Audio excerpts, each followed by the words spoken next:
Gold trusted gold buyers మీరు తాకట్టు పెట్టిన బంగారాన్ని విడిపించి ఈ రోజు ఉన్న మార్కెట్ ధరకు కొనబడను.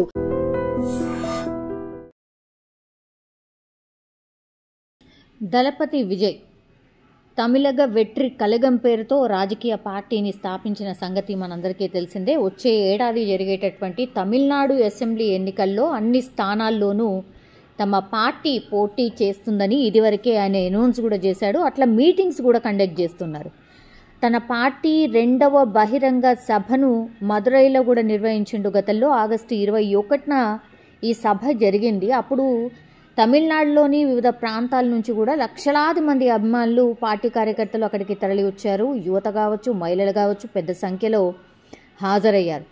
ఈ సభ వేదిక దగ్గరికి వెళ్లేందుకు ఒక ర్యాంప్ కూడా నిర్వహించిండ్రు గతంలో. సో అభివాదం చేస్తూ ఆ ర్యాంప్ పై నడుచుకుంటూ వెళ్తూ వేదిక దగ్గరికి చేరుకున్నాడు విజయ్. అయితే ఆయన వేదిక దగ్గరకు వెళ్తుండగా చాలామంది ర్యాంప్ ఎక్కి విజయ్ దగ్గరికి రావడానికి ప్రయత్నం చేసిరు. అప్పుడు బౌన్సర్లు వారిని అడ్డుకున్న సిట్యువేషన్, ర్యాంప్ నుంచి కిందికి కూడా దోసేసిరు. ఇందుకు సంబంధించిన వీడియో కూడా గతంలో చాలా హల్చల్ చేసింది. ఈ సమావేశం తర్వాత కూడా హీరో విజయ్తో పాటుగా ఆయన బౌన్సర్లపై కూడా ఫిర్యాదు చేశారు కొంతమంది. సో విజయ్ కావచ్చు, అతని బౌన్సర్లు తనపై దాడి చేసి గాయపరిచారని కూడా శరత్ అనే ఒక కార్యకర్త ఫిర్యాదు చేసిండు. దీన్ని పరిగణలోకి తీసుకున్నటువంటి వాళ్ళు ఎఫ్ఐఆర్ కూడా నమోదు చేసిర్రు. విజయ్తో సహా మొత్తం 10 మంది బౌన్సర్స్ ఎవరైతే ఉంటారో వాళ్ళందరి మీద కూడా కేసు అయితే ఫైల్ అయింది.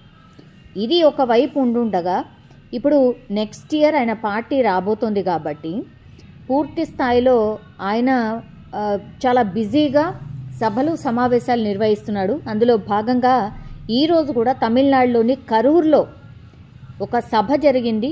అందరితోని ఆ సభలో మాట్లాడుతున్నటువంటి టైంలోనే తొక్కిసలాట చోటు చేసుకుంది. అత్యంత బాధాకరం. స్పాట్లోని 2 చనిపోయినట్టుగా మనకున్నటువంటి సమాచారం తెలుస్తోంది. అట్లాగే చాలామందికి గాయాలైనటువంటి పరిస్థితి. ఇప్పుడు ఎవరైతే విషమంగా ఉన్నటువంటి పరిస్థితిలో ఉన్నారు వాళ్ళ పూర్తి స్థాయిలో వాళ్ళని దగ్గరలో ఉన్నటువంటి హాస్పిటల్కి తరలించే లోపే ఇంకో 8 మంది, అంటే మొత్తంగా చూస్తే ఈ సమావేశానికి వచ్చినటువంటి వాళ్ళు ఎక్కడైతే తొక్కిసలాట జరిగిందో అందులో ఇప్పటికే మనకున్నటువంటి ఇన్ఫర్మేషన్ ప్రకారం 10 మంది చనిపోయారు. సో టీవీకే అధినేత విజయ్ నిర్వహించినటువంటి ఈ మీటింగ్లో ఒక్కసారిగా తొక్కిసలాట జరిగింది.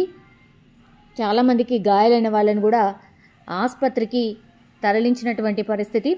సో ఇప్పుడు ఎవరికైతే ఈ గాయాలయ్యాయో వాళ్ళందరికీ కూడా ట్రీట్మెంట్ చేస్తున్న సిట్యువేషన్లో చాలామందికి కూడా విషమంగా ఉంది పరిస్థితి. దగ్గరలో ఉన్నటువంటి హాస్పిటల్స్ కావచ్చు, లేదంటే మెరుగైన చికిత్స కోసం కూడా ఇంకా దూరమైనా పర్లేదు పంపించండి అనేటువంటిది కూడా పూర్తి స్థాయిలో ఆదేశాలు అందినట్టుగా కూడా చెప్తున్నారు. సో ఇప్పుడు ఈ సంఘటనతో ఇప్పుడు విజయ్ ఎక్కడ మీటింగ్ పెట్టినా సరే తొక్కిసలాట జరగడం, లేదంటే కంప్లైంట్స్ ఎక్కువగా వస్తున్నాయి కాబట్టి 2026 జనవరిలో అక్కడ ఎలక్షన్స్ జరగబోతున్నాయి. సో ఆ లోపే పార్టీని పటిష్టం చేసుకోవచ్చు అన్నటువంటి దాంట్లో సభలు, సమావేశాలు ఫ్రీక్వెంట్గా పెడుతున్నారు. అందరి మీద రాజకీయ విమర్శలు కూడా స్టార్ట్ చేశారు. కాబట్టి విజయ్ అనగానే తమిళనాడులో ఒక బిగ్గెస్ట్ స్టార్. సో ఆయన మీటింగ్కి వేలాది, లక్షలాది మంది ప్రజలు తరలిస్తున్నారు.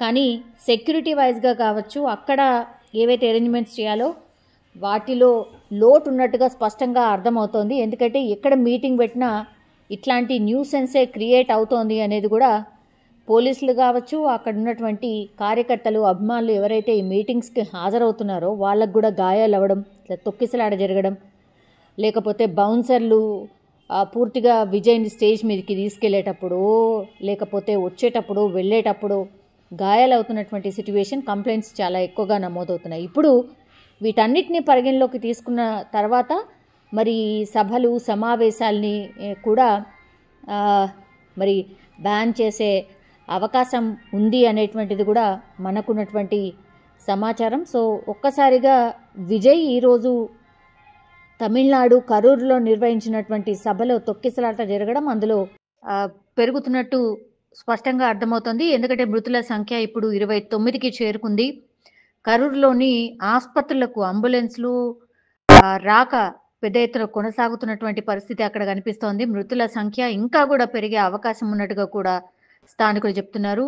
అండ్ అక్కడే స్థానిక నేతలు, ఉన్నతాధికారులు ఆసుపత్రి వద్దకి భారీగా చేరుకుంటున్నారు. మృతుల సంఖ్య ఇంకా కూడా పెరిగే అవకాశం ఉన్నట్టుగా కూడా తెలుస్తోంది.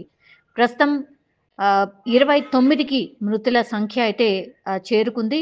తొక్కిసలాట చాలా పెద్ద ఎత్తున జరిగినట్టు స్పష్టంగా మనకైతే అర్థమవుతోంది. And for more videos, Please subscribe to iDream. Please subscribe to iDream. Please subscribe iDream. And please subscribe to iDream.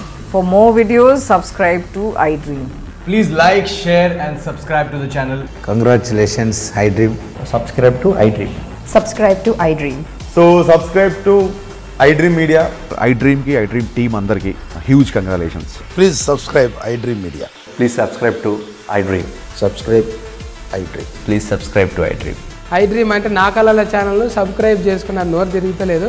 మీరైతే గంట గుర్తు కొట్టండి. For more such videos, please subscribe to iDream. Subscribe to iDream. Please subscribe to iDream. Please subscribe iDream Media. Please do subscribe to iDream. Please subscribe to iDream Media. For best entertainment and information, please subscribe iDream. And don't forget to subscribe to iDream.